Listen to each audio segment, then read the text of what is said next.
hope you will no longer believe everything that you think, because it is crucial to your own well-being that you don't. I went through most of my life believing everything I thought. Here is why that is one of the worst things you could possibly do.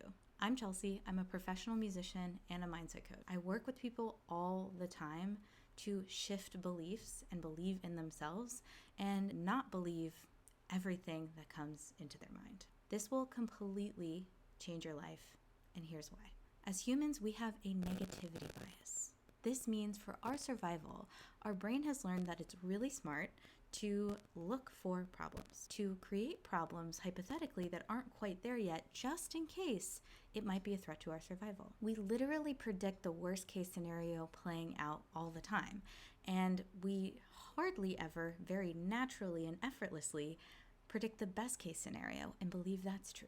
Functionally, these two things are the same, right? It's just predicting the future one way or the other, but negativity tends to come more easily to us and feel a little bit more comfortable.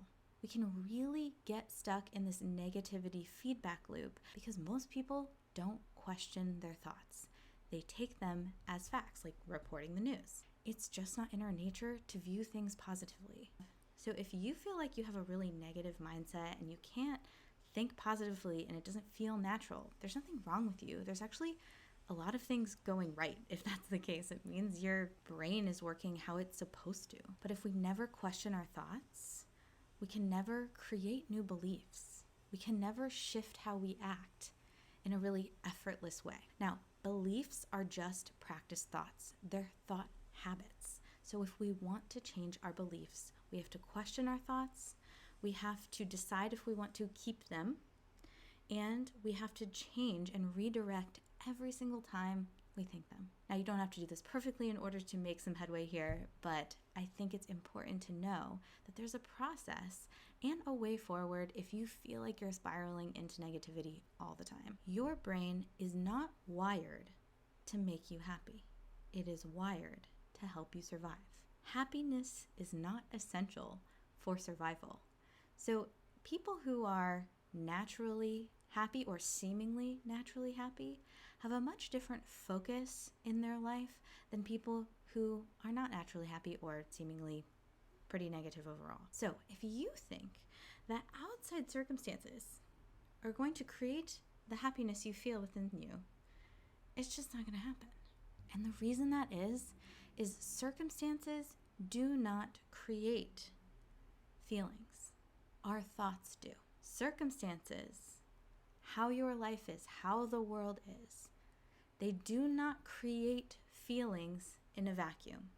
They don't make everyone feel the same way. Think about the world right now and how many different points of view there are in whatever's going on at any given moment. It all makes us feel differently because we are all thinking differently. Our brain is interpreting whatever's happening differently. I always think about those videos of spoiled kids getting a car on their 16th birthday, but it's like the wrong color, so they have a meltdown about it.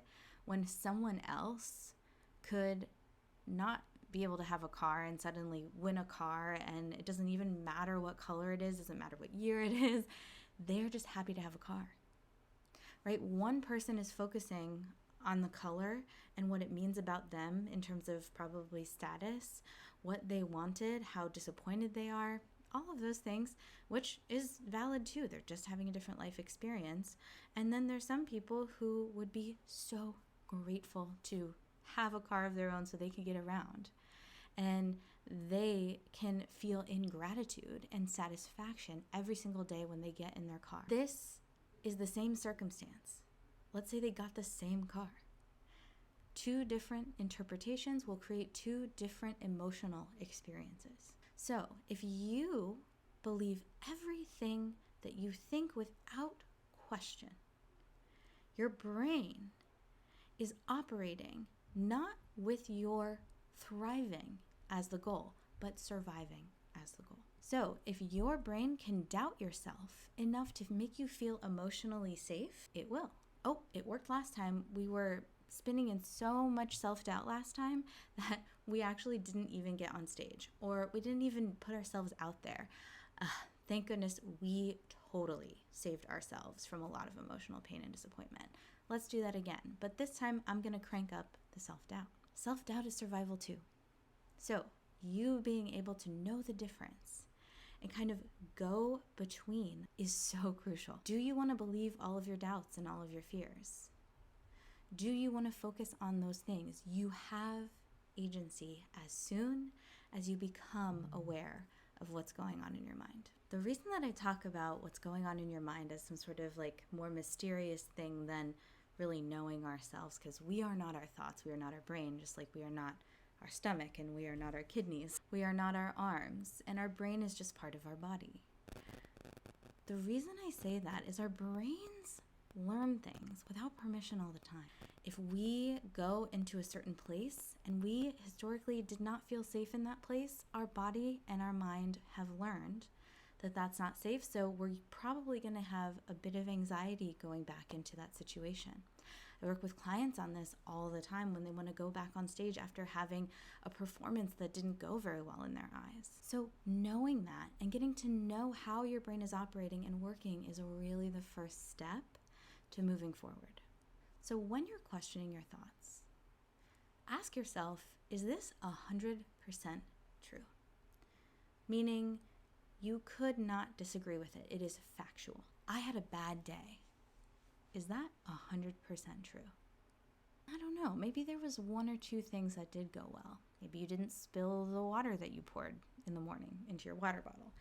Maybe you made the bus on time, even though you were running just a little bit late. There are gray areas. There are ways in which we can focus on little things that maybe did go well. It's just easier for our brain to come to some sort of conclusion in sort of this all or nothing way of thinking. Now, once you create a little bit of wiggle room, you say like, okay, it's not 100% true that my day was bad. Okay, now how could you prove the opposite?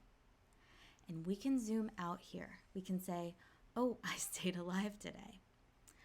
Oh, I actually got these two things done. Actually, I did really enjoy just listening to this song that I really like.